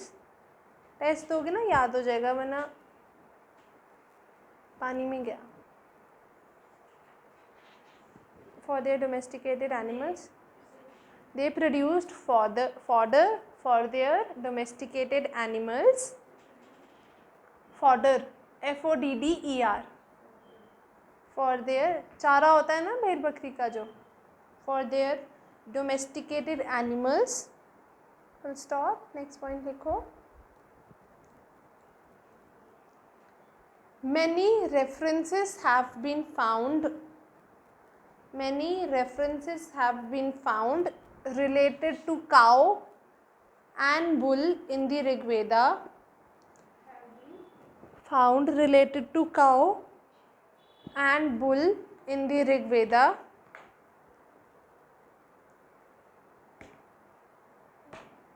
Even, next point लिखो, even the wars were fought for the sake of cows. Apostrophe में डालना, the sake. Wars were fought for the sake of the cows को apostrophe में डालना. Known as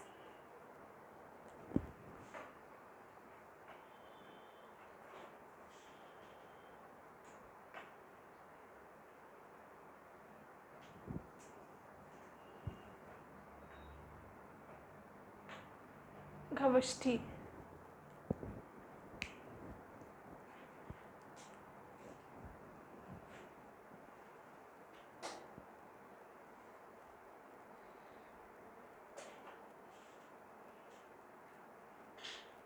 ठीक है, यहाँ तक लिखिए. नेक्स्ट पॉइंट लिखो. Thus cows formed the most important form of. Thus cows formed the most important form of wealth during that period. Form of wealth during that period.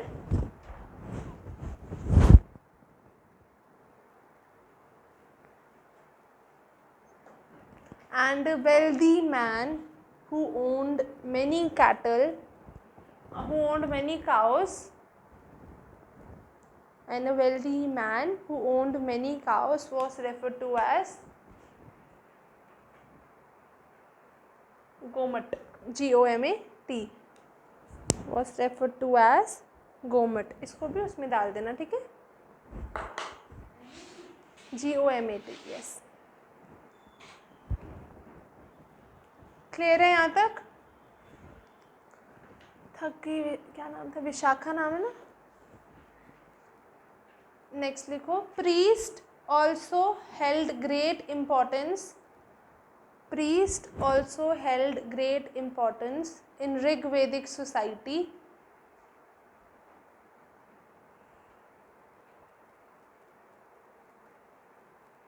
And were given gifts in the form of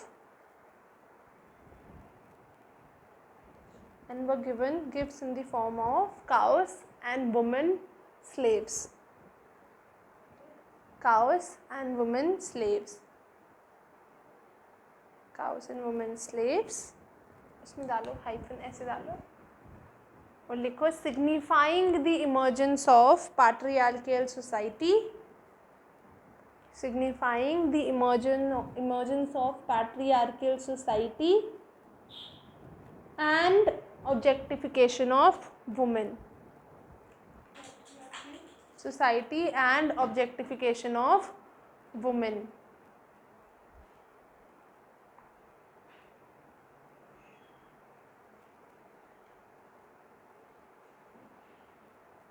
clear है यहाँ तक? Next लिखो. A number of artisans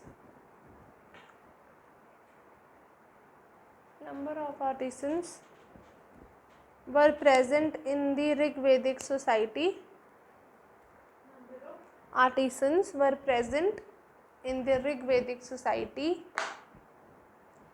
For example, carpenters,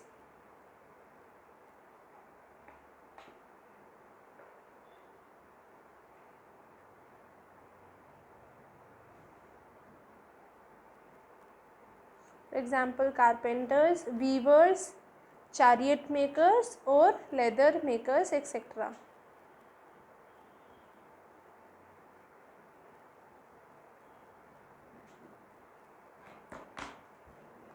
next लिखो the term ISAYAS. हाँ, chariot makers, leather makers, carpenters, weavers, चारों लिख लिया. The term ISAYAS was used for copper. IS को भी हाईलाइट कर देना. was used for copper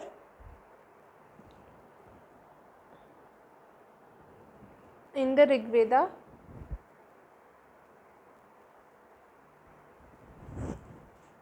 next लिखो they lived in fortified mud settlements. They lived in fortified mud settlements. मतलब proper तरीके से टाउन्स बन गए ना, right. mud settlements and were also familiar with caves in mountains. And were also familiar with caves in mountains.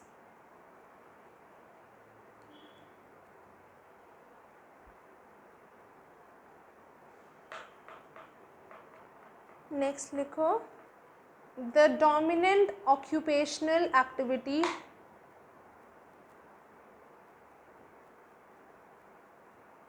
was cattle rearing. Activity was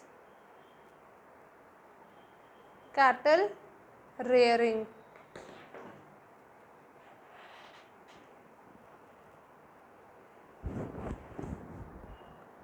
ठीक है. As it was a pastoral society, क्योंकि वो पीछे से ही पैस्टोरल लोग थे ना. As it was a pastoral society. Next लिखो the common name for the grain. The common name for the grain was यवा. YAVA. यवा as mentioned in Rigveda. YAVA was Yava as mentioned in Rigveda. Next लिखो cattle, sheep, goats and horses. Cattle, sheep, goats and horses were raised for milk, meat and hides. For milk, meat and hides. Hides, skin, animal skin, leather बना रहे हैं ना. ठीक है. Meat, milk and hides. Next लिखो there was no taxes. There was no taxes.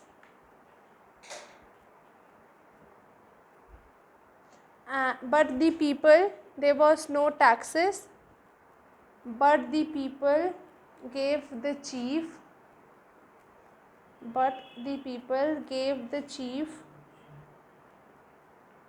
what was known as bali. But the people gave the chief what was known as bali, simply a voluntary contribution. Simply a voluntary contribution made by ordinary tribesmen on special occasions.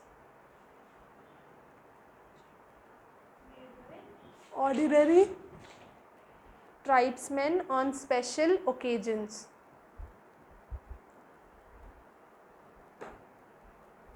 Clear है यहाँ तक.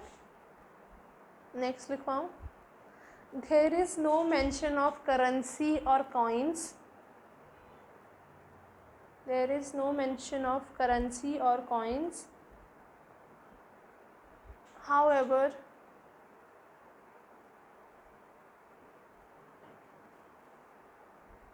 a gold piece called Nishika, a gold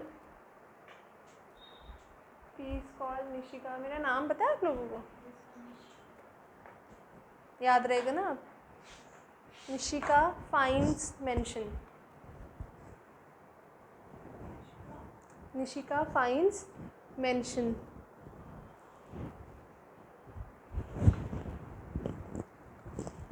Next लिखो. The barter system was prevalent during this period. The barter system was prevalent during this period, and cows were the most favored medium of exchange. And cows were the most favored medium of exchange. The most favored medium of exchange. अब जैसे मैं barter में अगर trade कर रही हूँ, मुझे पता है काऊ सबसे बड़ी सिंबल है वेल्थ की, मैं तो कोशिश करूँगी ना मैं कुछ दूर मुझे बदले में काऊ मिल जाए, तो वही हो रहा था मीडियम ऑफ एक्सचेंज. ठीक है, लिख लिया यहाँ तक. नेक्स्ट लिखो, iron was not known to them.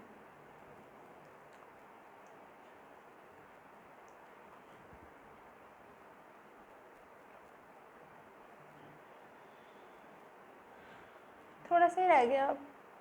Next लिखो, recently a site called भगवनपुरा.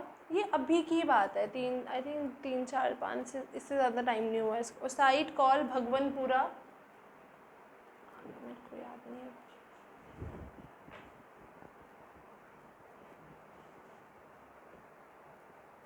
भगवनपुरा was excavated in Haryana.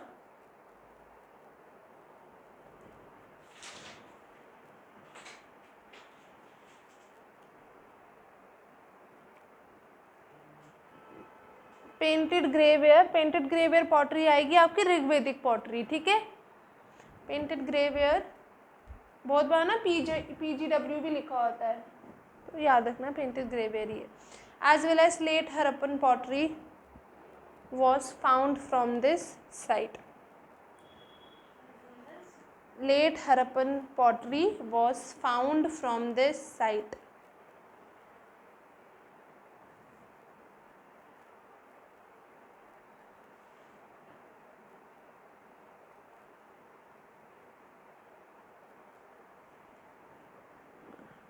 Next लिखो, date assigned to this site is 1600 to 1000 BCE. The date assigned to this site is 1600 to 1000 BCE.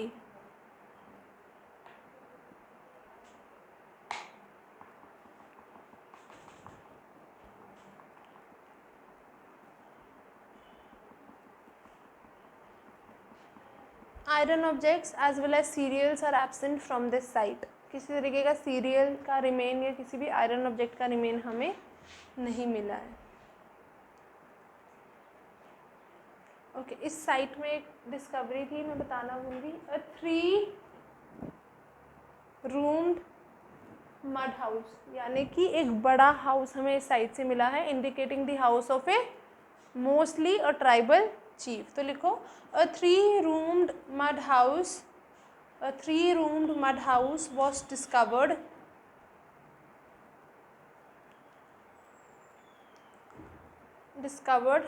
indicating either a house for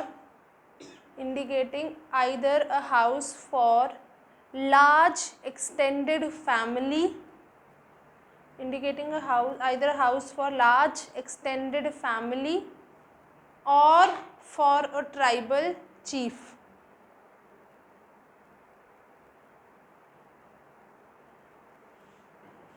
ठीक है, next लिखो, rivers were used for transportation. Rivers were used for transportation.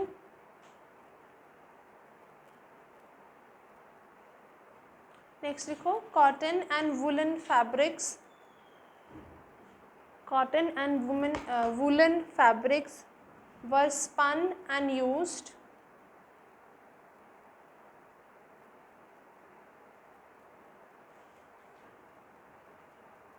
next लिखो they plowed the land by the means of they plowed the land by the means of a pair of oxen, means of a pair of oxen, by the means of a pair of oxen, and the plowed land was known as urvara or kshetra.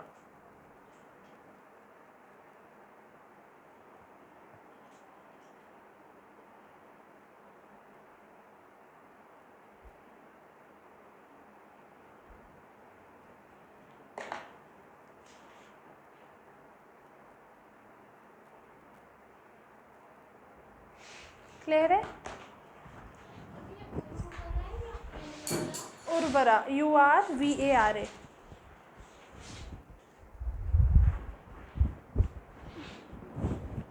Clear है सबको? यहाँ तक, यहीं तक करें?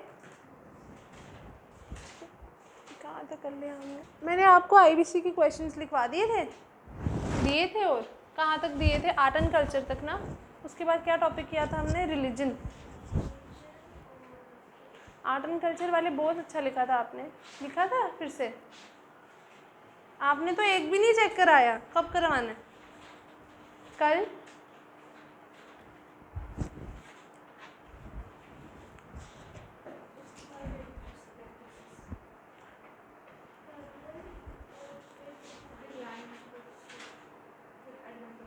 लिखो question. Analyze the Indus Valley civilization. Analyze the Indus Valley Civilization. Analyze the Indus Valley Civilization as a site of excellence. As a site of excellence.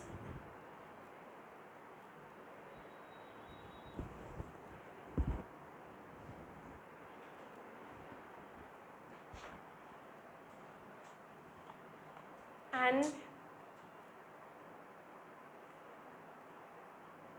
site of excellence.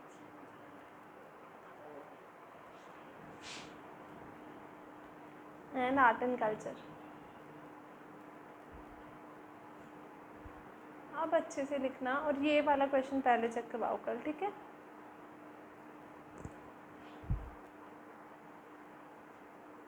आपने IBC नहीं किया ना पूरा? आप पहले वो देख लो. जो नहीं समझ आएगा कल पूछ लेना. ठीक है?